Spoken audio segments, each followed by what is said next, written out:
cannot help but cite what a well-known American writer said to me about 22 years ago when I had her here in Singapore.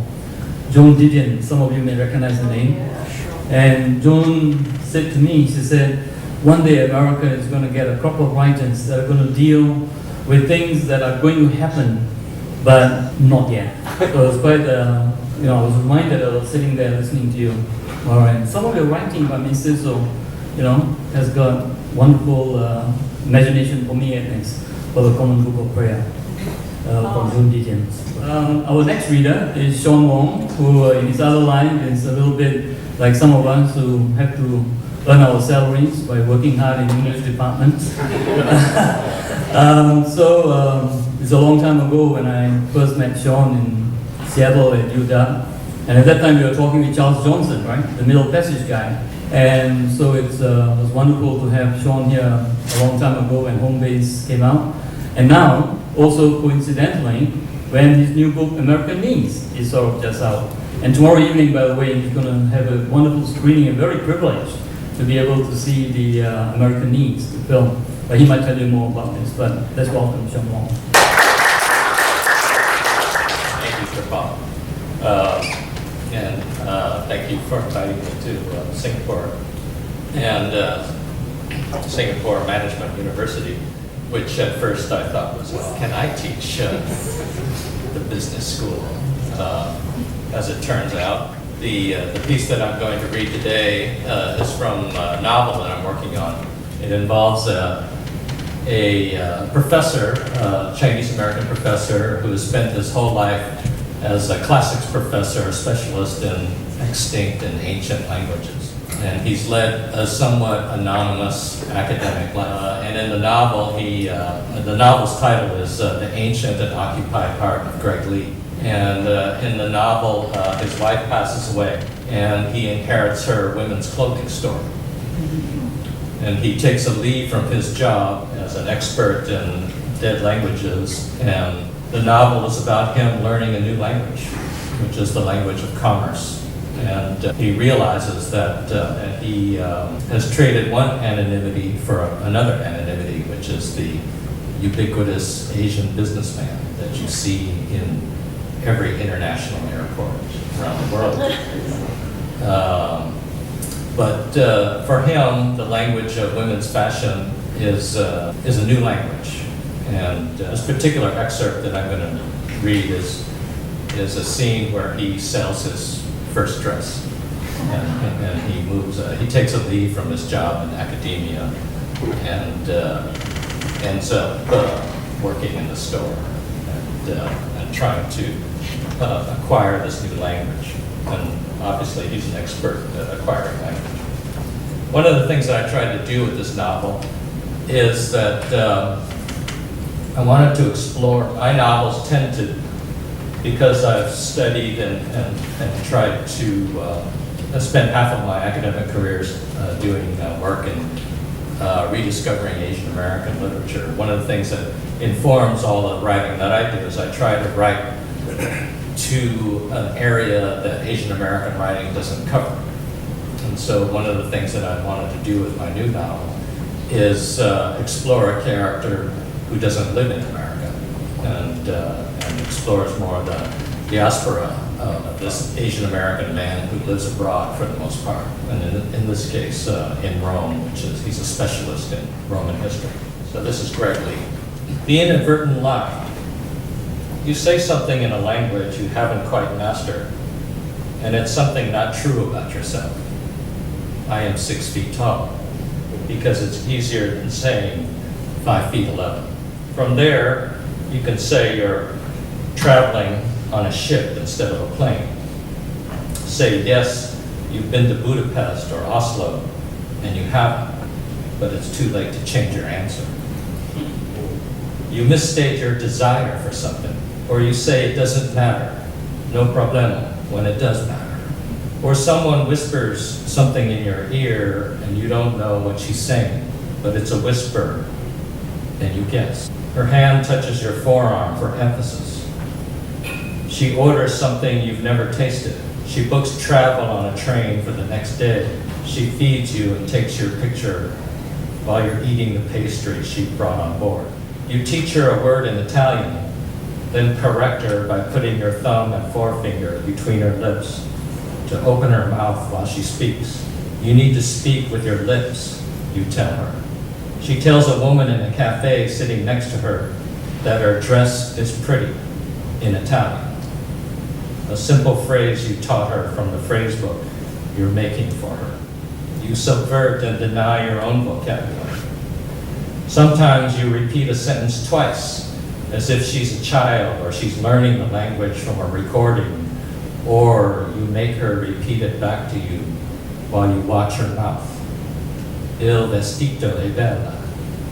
When you cross into another country with a different language late at night, she hands you the dress she's wearing. It doesn't do any good to yell out something on a Roman street, since no one can hear you above the chaos or the sound of a marching band passing by on a cobblestone street. You should teach her the Italian verb to exit or to light. Leave the train, light a fire. The astronomer's wife is holding a dress in her hands and may ask you soon what you think of it. She holds it up against her body. No dress fits perfectly. Wearing one always involves some compromise. The problem with dresses is they have to fit right in a lot of places. Length, waist, arms, bust, neckline, back. No ready-to-wear dress is created or designed to fit every woman.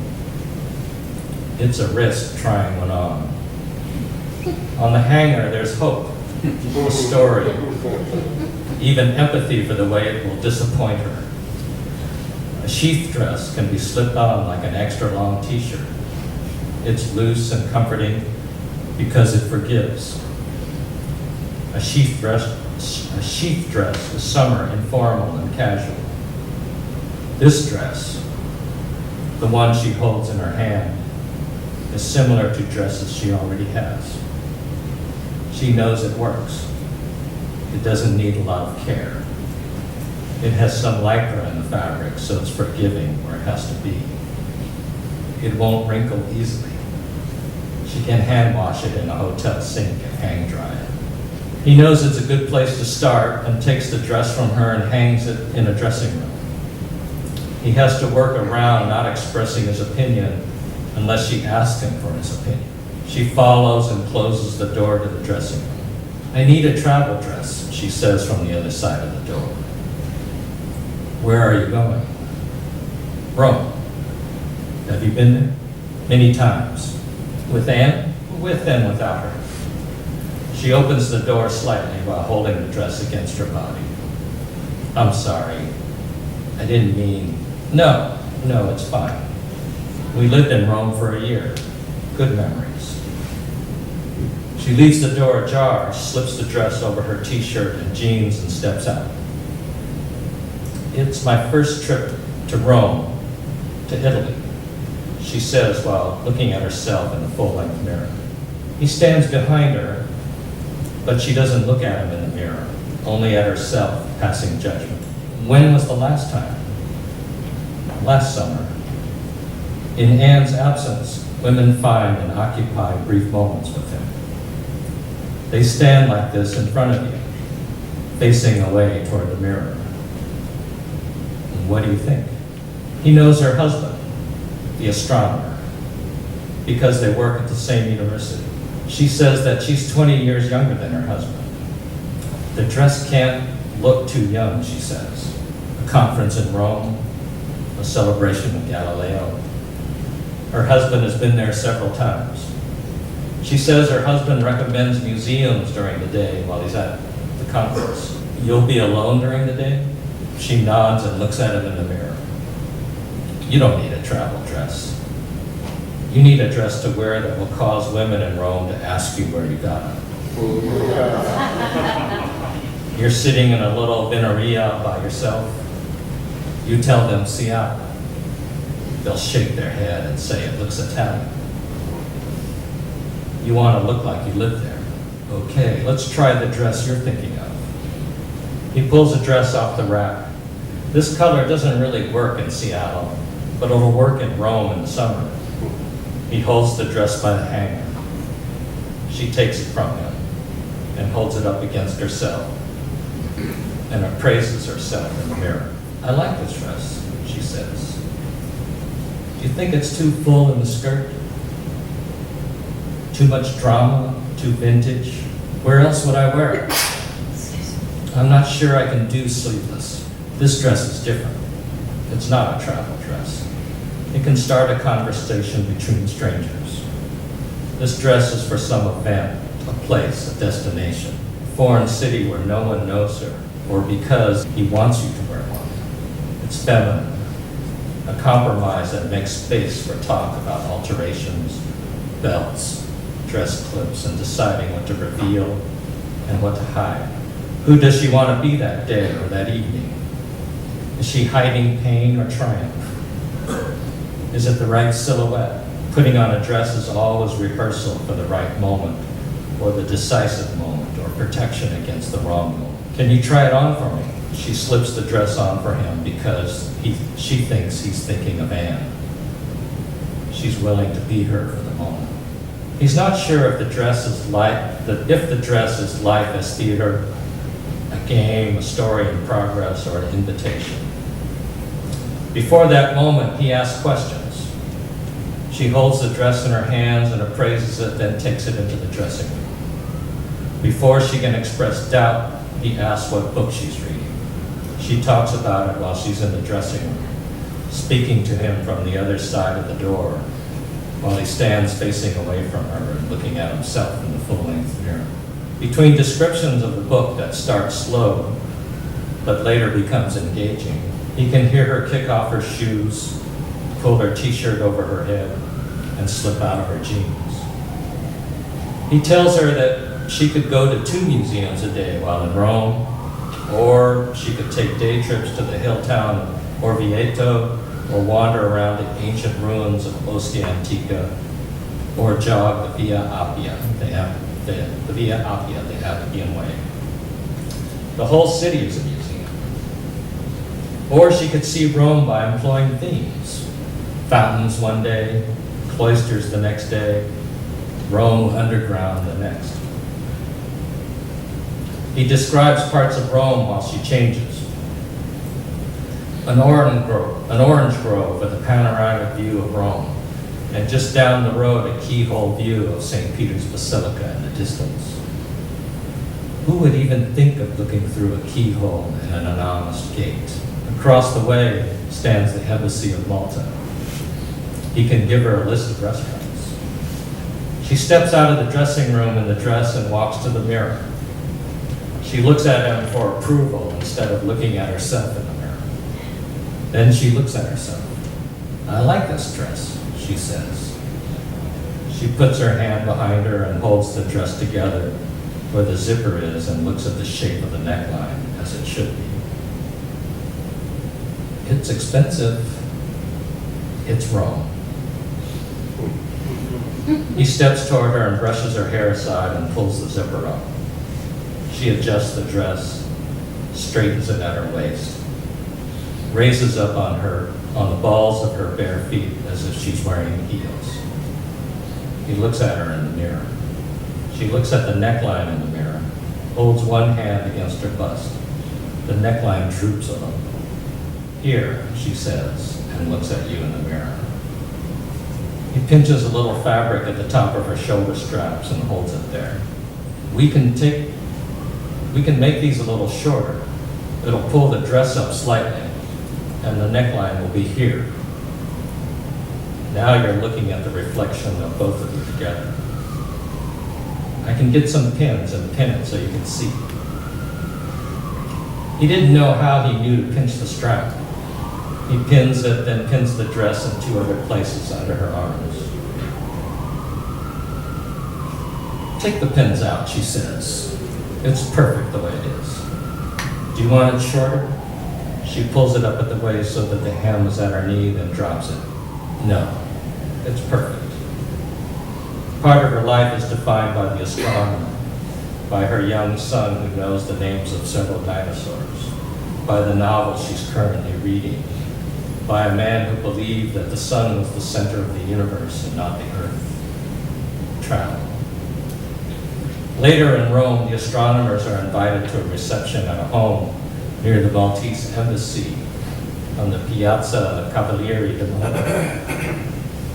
She wanders through the garden and outside the gates where the Carabinieri are standing guard and smoking in the piazza. She approaches them carrying her glass of wine.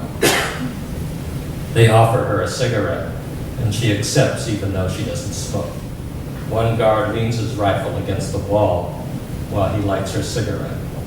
She looks up at the stars in the night sky. They stand guard, the men around the astronomer's wife in the silk summer dress, the color of an ancient wall. Her hair is pinned up off her neck. You are a scientist? The wife of a scientist. The dress. It's Italian? She shakes her head. American. She asks in English about the keyhole. She's escorted to the door and peers through the keyhole at St. Peter's, illuminated in the distance. Beautiful? The police officer asks. Si, she replies. Molto bene. As she steps back from the door in the dark, the policeman touches her elbow and cautions her about a little puddle of water. I show you something else. He motions her to follow. She hesitates, looks back at the house. It's just here, 2 minutes, next to the church. She puts her glass of wine down on the fender of the Carabinieri Land Rover and follows. Next to the church is an orange grove, and beyond the grove is a marble terrace, and beyond the marble terrace is all of Rome, alive with lights and the sound of scooters below and the road alongside the Tiber. A quarter moon hovers over the city. She unpins her hair and shakes it loose in the summer air. You smell the dust in the air, yes? She nods. The winds blow the sand from North Africa. It's then that the dress belongs to her instead of someone else. He sells clothes as if he were giving them away, as if he invited you to his closet and there were dresses of different sizes hanging there, waiting for a woman to complete the story or to know the story about that dress or that coat. The women who buy dresses from him buy them because he's part of a larger story about Anne. Clothes are story.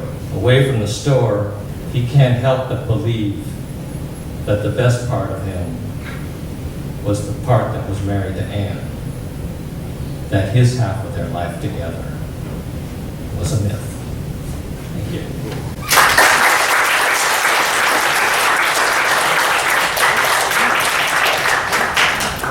Thanks, Shawn. There's better to say nothing about this. The writers are here for you to ask questions, and all of you who are students, this is your opportunity to grab them aside, do interviews, question them, and subject them to all kinds of investigation. I already say that by some coincidence, the wines we're serving tonight, the red wines, are from Montepulciano. That's right, north of Rome, north of Florence. So thank you very much, everyone, and enjoy yourselves. Let's have a great time. So thank you very much. Thank you.